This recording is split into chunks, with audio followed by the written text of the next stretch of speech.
2 दिन की बात और उसके बाद वोटरों को अपने हक राय दही का इस्तेमाल करने का मौका मिलेगा। पहले मरहले की पोलिंग होगी 11 अप्रैल को। आज हम इलेक्शन एजेंडा में ये सवाल करना चाहते हैं आपसे, उन इलाकों में जहां 11 अप्रैल को पोलिंग होनी है, कि क्या वोटर तैयार हैं। वोटर की तैयारी का मतलब यह होता है कि वोटर न सिर्फ ज़हनी तौर पर तैयार हो कि उसे मुल्क की जमहूरियत के इस अहम त्यौहार में हिस्सा लेना है, उसे कैसे उम्मीदवार चुनने हैं, क्या वो उनके लिए सोच चुका है। उसे अभी 2 दिन का मौका है उसको सोचना, लेकिन सबसे अहम चीज ये है कि क्या वोटर ने वोटर लिस्ट में अपना नाम देख लिया है, अपने नाम की तस्दीक कर ली है। हमें यह देखना है कि वोटर लिस्ट में आपका नाम है कि नहीं। आपको इस पर गौर करना है कि आपके पोलिंग बूथ कहां पर है, आप किस पोलिंग बूथ से आपको जाकर वोट डालना है। आपको यह सब कुछ पहले से सोच कर रखना है। अगर आपके घर में बुजुर्ग हैं तो उनको किस तरह लेकर जाना है। अगर घर में ख्वातीन को, बच्चों को देखना है तो पहले मर्द वोट डाल के आ जाएगा, फिर वो घर आके बच्चों को देखेगा, फिर ख्वातीन जाएंगी। किस तरीके से आप ये सब कुछ सोच कर चलिए।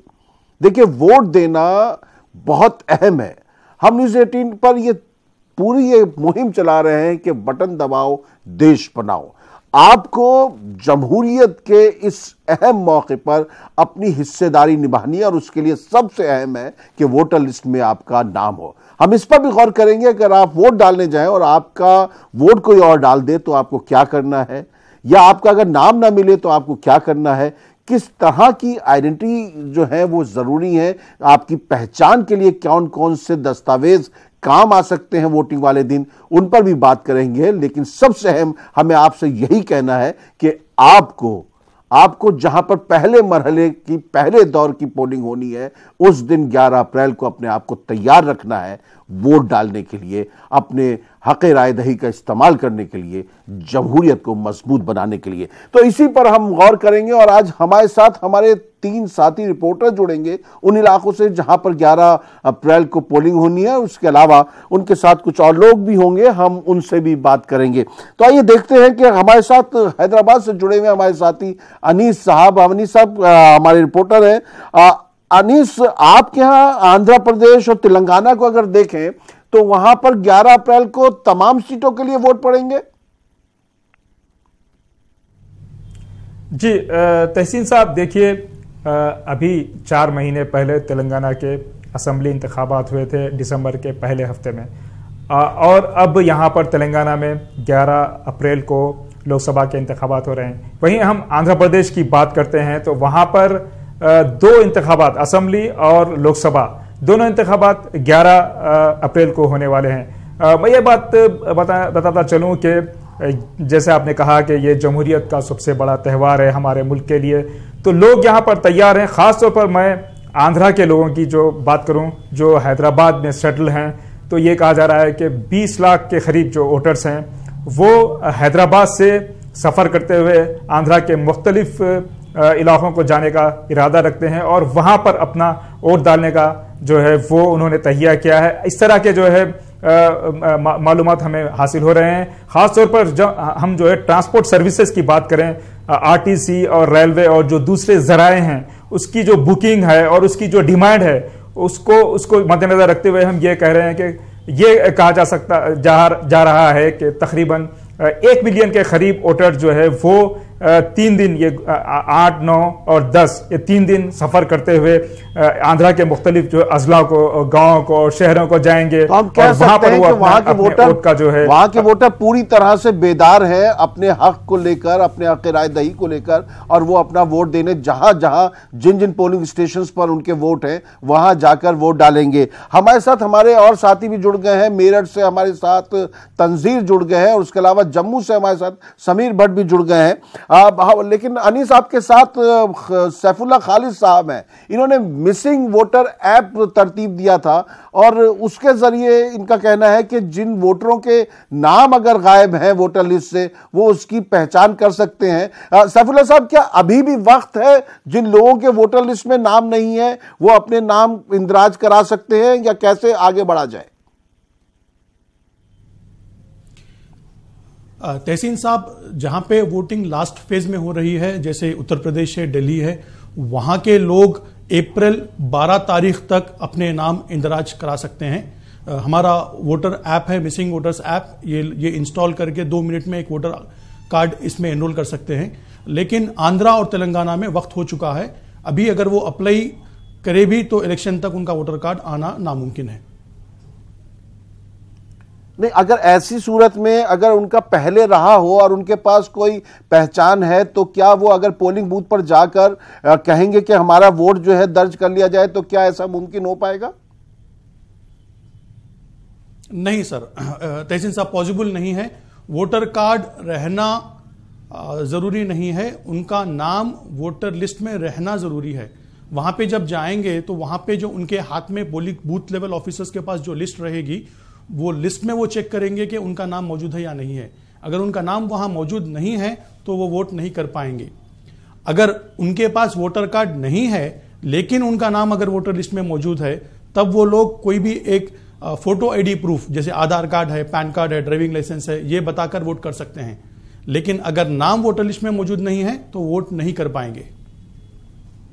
अच्छा सैफुल्लाह साहब, कभी कभी ऐसा होता है कि आप गए और आपका वोट उन्होंने कह दिया कि पड़ गया, आपने कहा कि मैंने तो वोट डाला नहीं है, तो ऐसी सूरत में क्या करना चाहिए?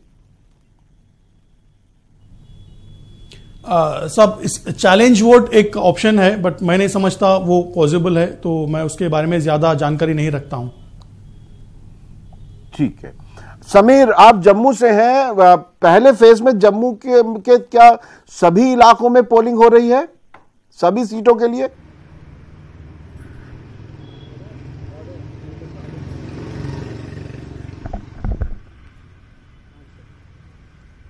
तहसीन जी, अगर आप अपना सवाल दोबारा पूछे, क्योंकि यहाँ पे मैं पूछ रहा हूं कि क्या जम्मू की सभी सीटों के लिए चुनाव हो रहा है कल, वो 11 तारीख को?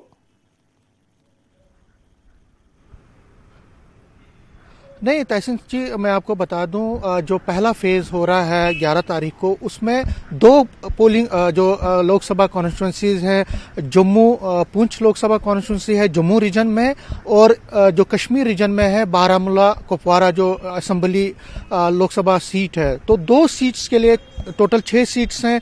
पहले मरहले में 2 सीट्स के लिए यहाँ पे इलेक्शंस हो रहे हैं, और उसके बाद 18 तारीख को दूसरे फेज में इलेक्शन होगा, उधमपुर का और श्रीनगर का, उधमपुर कठुआ उधमपुर डोडा जो है, और तीसरे फेज में फिर श्रीनगर में होगा और अनंतनाग में होगा वो, लेकिन दूसरे फेज में श्रीनगर में होगा और डोडा उधमपुर में होगा। लेकिन पहले फेज की अगर मैं बात करूं तो 2 कॉन्स्टिट्यूंसीज हैं, जम्मू पुंछ कॉन्स्टिट्यूंसी है और कश्मीर में बारामूला कुपवारा कॉन्स्टिट्यूंसी है। तो यहाँ पे उस फेज में पहले फेज में इलेक्शन होंगे। जी समीर, एक बात है, जम्मू में जो हमारे माइग्रेंट वोटर्स हैं, जो कश्मीर से आए हुए लोग हैं, उनके लिए वोटिंग का क्या इंतजाम है?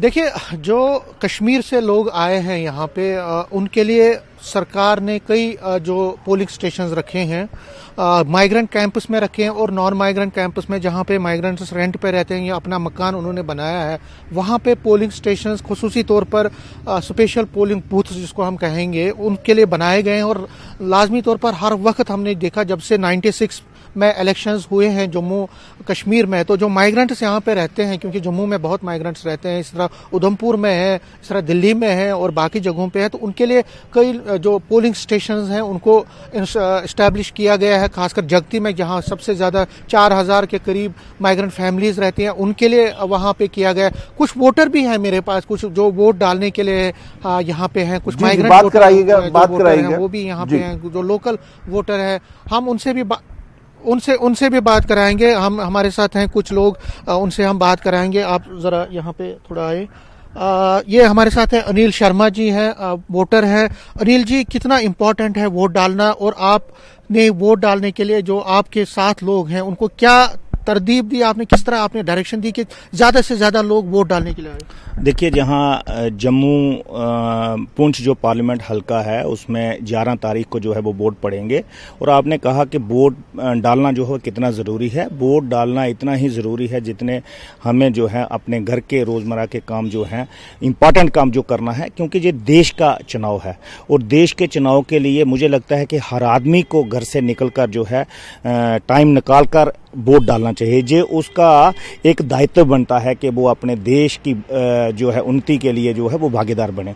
और रियासत जम्मू व कश्मीर की मैं बात करूं तो जहां जम्मू रीजन के अंदर जो है लोगों के अंदर बहुत उत्साह जो है वो देखने को मिल रहा है। और जम्मू रीजन के अंदर स्पेशली मैं कहूँगा कि मुझे लगता है जहाँ तक कि जहाँ पोलिंग जो है वो कम से कम भी जो है 70% के करीब जो पोलिंग जो है इस बार मरतबा जो है वो होने वाली है। तो आपने देखा कि इन्होंने कहा कि वोटर, उन्होंने भी वोट मतलब उसमें जो प्रोसेस है वो कंप्लीट किया। हमारे पास माइग्रेंट एक वोटर है, उनसे बात करेंगे। किंग्सी भारती जी फिर माइग्रेंट वोट डाल रहे हैं, कितना क्या प्रोसेस आपने अपनाया और सरकार ने आपके लिए क्या क्या जो है फैसिलिटी रखी है?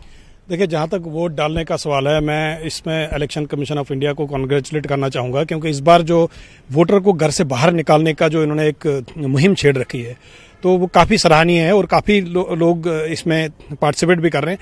लेकिन एक चीज़ मैं एज ए माइग्रेंट वोटर में मुझे इलेक्शन कमीशन से शिकायत भी है कि हमारा जो एक वोटिंग प्रोसेस जो है वो बहुत ही ज़्यादा टीडियस बनाया हुआ है, क्योंकि आपको काफ़ी सारे प्रोसेस करने पड़ते हैं। आपको अपना पुराना रिकॉर्ड ढूंढना पड़ता है, फिर फॉर्म भरने पड़ते हैं, फिर उसके बाद उसको ऑथेंटिकेट करना पड़ता है। तो उसमें क्या है कि जैसे हमारे जो बच्चे हैं और उनको काफ़ी एंथुजियाज्म है, खासतौर से जो भी इलेक्शन कमीशन की तरफ से जो वोटिंग जो नए वोटर्स को मतलब लुभाने के लिए जो उन्होंने काफ़ी सारे काम किए हैं, तो वो चाहते हैं कि वो वोट दें। लेकिन हमने देखा कि पिछले कई दिनों से कि उसका बहुत ज़्यादा जो कमरसम प्रोसेस है और काफ़ी देर से माइग्रेंट वोटर्स जो इस बात की डिमांड करते आए हैं कि क्योंकि हम लोग रजिस्टर्ड हैं, पूरे मतलब वेरीफाइड रजिस्टर्ड हैं रिलीफ कमिश्नर के पास, सरकार के पास, MHA के पास, तो हाँ एक वोटिंग पैटर्न ऐसा बनाए ताकि हमारा जो नेक्स्ट जनरेशन है जो वोट देना चाहती है तो उनको वोट या वोटर कार्ड बनाने में इतनी तकलीफ ना हो। लेकिन फिर भी जो इस वक्त जो है देश का सवाल है, क्योंकि वोट हमें देना है, क्योंकि बहुत अच्छी बात है। और ये वोटर लोग आसानी से वोट दे सके, इलेक्शन कमीशन भी इसकी कोशिश कर रहा है। समीर, एक बात और पता करनी है कि जो सरहदी इलाके हैं वहां पर सरहद पार से जिस तरह की हरकतें होती रहती हैं, कभी भी क्रॉस बॉर्डर फायरिंग वगैरह जो होती है तो उसमें उस दौरान में क्या जो पोलिंग वगैरह है वो मुतासिर होने का खदशा होता है क्या? देखिए, आपने सही कहा, आपने बिल्कुल सही कहा। जब भी वोटिंग है, खासकर जो लाइन ऑफ कंट्रोल है और LOC और IB के करीब जो गांव में रहने वाले वोटर हैं उनके लिए बड़ी मुश्किलों का सामना होता है। तो इसीलिए स्पेशल फोकस रखा गया है गवर्नमेंट की तरफ से, उनकी तरफ से ऐसे सिक्योरिटी के इंतजाम किए गए हैं कि अगर और जो लोकेशन रखी गई है इनकी जो पोलिंग बूथ से वो इस तरह रखी गई है कि जो सरहद पे जो फायरिंग अगर होती है उस दिन तो उस पर ज़्यादा इफेक्ट ना हो। क्योंकि होता क्या है कि जब भी कोई बड़ी बात होती है, जब भी कोई वोटिंग प्रोसेस है, तो जब लोग निकलते हैं तो खासकर जो हमारा दुश्मन मुल्क है उसको ये पसंद नहीं है कि हम यहाँ पे डेमोक्रेटिक एक्सरसाइज करें, हमारे यहाँ पे जमहूरियत है जो फले फूले। हमारे साथ एक बॉर्डर से है निवासी हैं, इनसे ही हम बात करते हैं। बॉर्डर में रहने वाले हैं सोनी जी, आप बॉर्डर पे रहने वाले हैं, कितना मुश्किलें होती हैं आपको? और समीर, मैं आपके पास आता हूं वोटर के हक राय दही के इस्तेमाल को लेकर, क्योंकि 11 अप्रैल को पहले दौर का चुनाव होना है और जिन इलाकों में पहले दौर का चुनाव होना है उन इलाकों के वोटरों से हमारी दरखास्त है, बटन दबाओ, देश बनाओ। हमारे साथ मेरठ से हमारे साथी तंजीर जुड़े हुए हैं। मैं समीर आपके पास आऊंगा, वो जो हमारे सरहदी इलाके के जो साथी उनसे बात करूंगा। लेकिन तंजीर, मेरठ में है आप, तो आपके कौन कौन से इलाकों में 11 अप्रैल को पोलिंग होनी है उधर?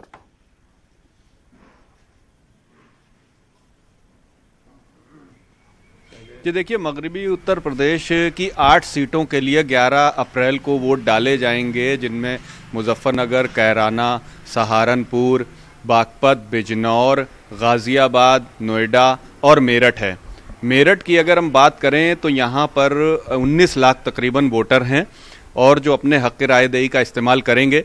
लेकिन 2014 के आंकड़ों को देखें, जो वोट पोल हुआ था वो महज 63% हुआ था यहाँ पे। हालांकि वो पहले से ज़्यादा था, लेकिन फिर भी ये कहा जाता है कि कहीं ना कहीं जो देही इलाके हैं या पिछड़े इलाके हैं या जहाँ जो डेवलपमेंट से दूर हैं इलाके, शहर के ही कुछ ऐसी बस्तियाँ हैं जहाँ पे डेवलपमेंट उस तरह का नहीं हुआ और वहाँ पे पिछड़ी आबादी रहती है, जब वहाँ पोलिंग होती है तो वहाँ पे परसेंटेज कम रह जाता है। उसकी सबसे बड़ी वजह ये देखी जाती है क्या इन इलाकों में जो उलमा हैं, जो मस्जिदों के इमाम हैं या दीगर जो समाजी शख्सियात हैं जिनका वक़ार है, जिनकी इज्जत है, वो लोग मोतबर शख्सियात जो है, क्या वो वोटरों में बेदारी मुहिम चला रही हैं इलेक्शन को लेकर?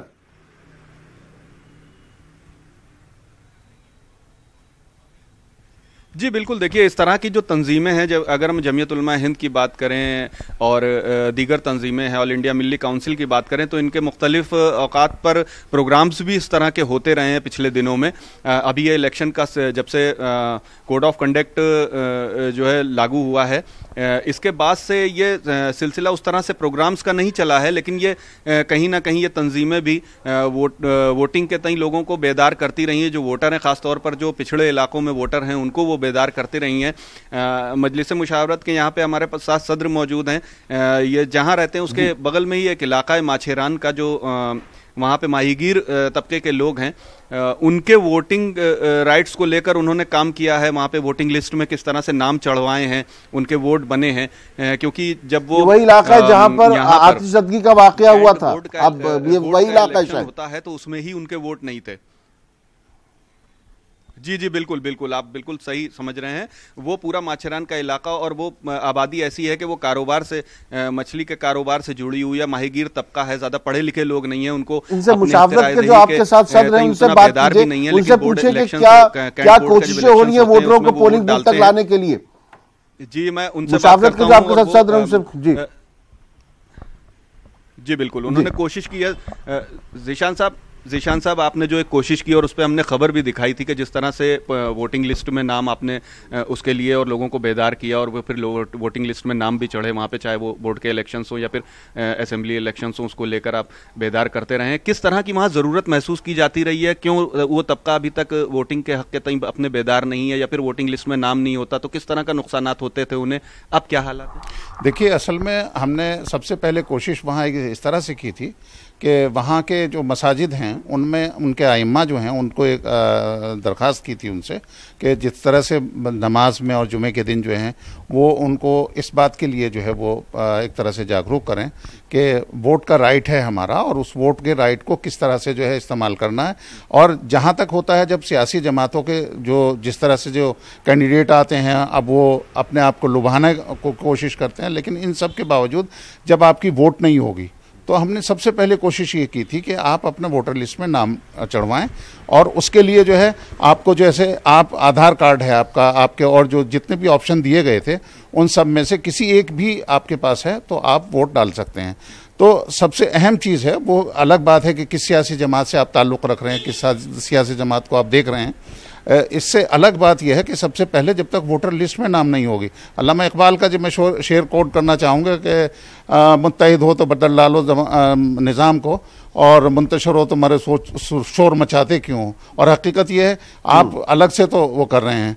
तो यहाँ पे बहुत सी ऐसी तंजीमें हैं जिन्होंने इसके तो बेदार किया है कि मेरठ में इस बार पोलिंग परसेंटेज बढ़ेगी पिछली बार के मुकाबले में, कि आपका किस उसमें वोट है या नहीं है। वोटर लिस्ट लेके साथ हम गए, फिर उनको हमने जाके वोट परसेंटेज की अगर हम बात करें तो 2009 और 2014 में फ़र्क रहा एक, लेकिन 63% फिर भी एक कम वोटिंग परसेंट है अगर हम यहाँ की आवाम को देखें। और जिस तरह से यहाँ पे 19 लाख तकरीबन वोटर हैं, तो क्या लगता है आपको कि इस बार वोट परसेंटेज बढ़ेगी? और इसके तई जो भी बेदारी मुहिम इलेक्शन कमीशन के अलावा और जो समाजी तंजीमों ने की हैं या फिर आप जैसे लोग इसमें आगे आकर और इस तरह की कोशिशें अंजाम दे रहे हैं, तो बढ़ेगी? देखिए, मुझे तो ये बिल्कुल लगता है, मैं श्योर हूँ कि इस बार जो है हमारा वोट परसेंटेज बढ़ेगा। जितना पोलिंग 63 हुआ था तो इससे बढ़ना चाहिए, क्योंकि इस मरतबा समाजी तंजीमें जितनी हैं वो ख्वाह किसी भी तरह की हैं, उन सब ने ये कोशिश की है कि उनको बेदार किया जाए। चलिए, हम भी यहाँ से अपील कर रहे हैं कि वो वोटिंग परसेंटेज वहां पे बढ़े। समीर, आप सोनी के साहब के साथ हैं, बॉर्डर के एरिया में रहते हैं, वहां पर किस तरह से वो वोटिंग परसेंटेज बढ़ाने के लिए वो लोग कोशिशें कर रहे हैं, और ये नवरात्रों का जो ये वक्त भी चल रहा है, उसमें क्या पोलिंग पर कोई असर पड़ सकता है?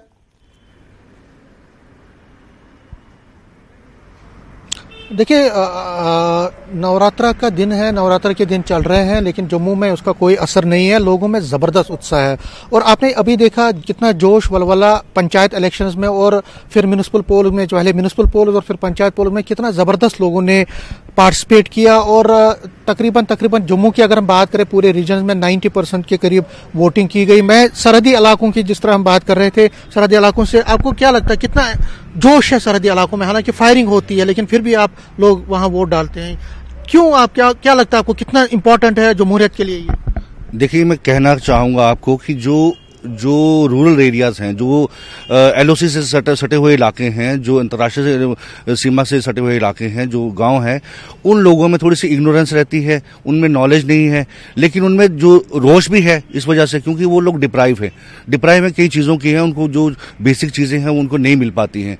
जो भी है, इलेक्शन कमीशन ने यहाँ पे, केंद्र ने तो बहुत ज़्यादा मदद की है इलेक्शन कमीशन को। यहाँ पे उन्होंने पैसे भी दिए हैं कि आप अवेयरनेस प्रोग्राम कीजिए, आप जाके स्कूलों में जाके कहीं भी जाके कुछ कीजिए, लेकिन वहां पे जो लोग हैं उनकी जो हालत है, वो यहाँ पे जो इलेक्शन कमीशन है उनको ये बिल्कुल उन पे फोकस करना चाहिए मेन, कि उनको क्या दिक्कत है, वो उनको क्या प्रॉब्लम आती है, कि वो किस तरह से वो बाहर जाने के लिए बात कह रहे हैं ये कि हमें देखना है कि किस तरह से इन इलाकों में, सभी इलाकों में वोटिंग परसेंटेज बढ़ाई जाए, लोगों को ज्यादा से ज्यादा पोलिंग बूथ की तरफ लेकर आया जाए। हमारे साथ खालिद सैफुल्लाह साहब बैठे हुए हैं। खालिद सैफुल्लाह साहब, बस आखिर में, समीर वक्त नहीं है बिल्कुल भी, खालिद सैफुल्लाह साहब, मैं आपसे ये मालूम करना है कि आप क्या पैगाम देना चाहते हैं वोटर को आखिर में?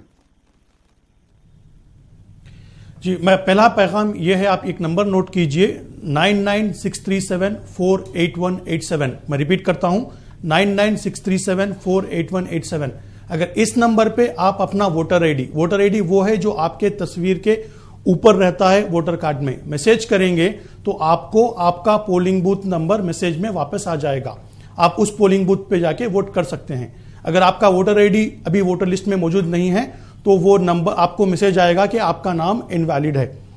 मैं दूसरी ये अपील करता हूं कि पिछली बार 2014 में इलेक्शन परसेंटेज 66.3 था, उसमें खवातीन का परसेंटेज कम था, 65.4 था। तो मैं अपनी माओ बहनों से गुजारिश करता हूं कि इलेक्शन में हिस्सा लीजिए, सभी को निकल कर आना होगा। जो पहली बार के वोटर हैं, 18 साल उम्र के हैं, औरतें हैं, खवातीन, बुजुर्ग जितने हैं, नौजवान हैं, सबको इस जमहूरियत के त्यौहार में भरपूर हिस्सा लेना होगा। 11 अप्रैल को जहां पहले मरहले की पोलिंग है, आप सबसे दरखास्त है कि बटन दबाना है, देश को बनाना है। और आप इलेक्शन कमीशन की साइट पर जाकर नेशनल वोटर सर्विस पोर्टल पर भी जाके अपना नाम चेक कर सकते हैं और वहां से अपने पोलिंग बूथ का भी नंबर ले सकते हैं। यकीन मानिए, आपकी ये कोशिश, आपकी ये मेहनत, ये वोट जो है जमहूरियत को मजबूत करेगा। आपको वोट देना है, बटन दबाना है, देश बनाना है। बहुत बहुत शुक्रिया। आदाब।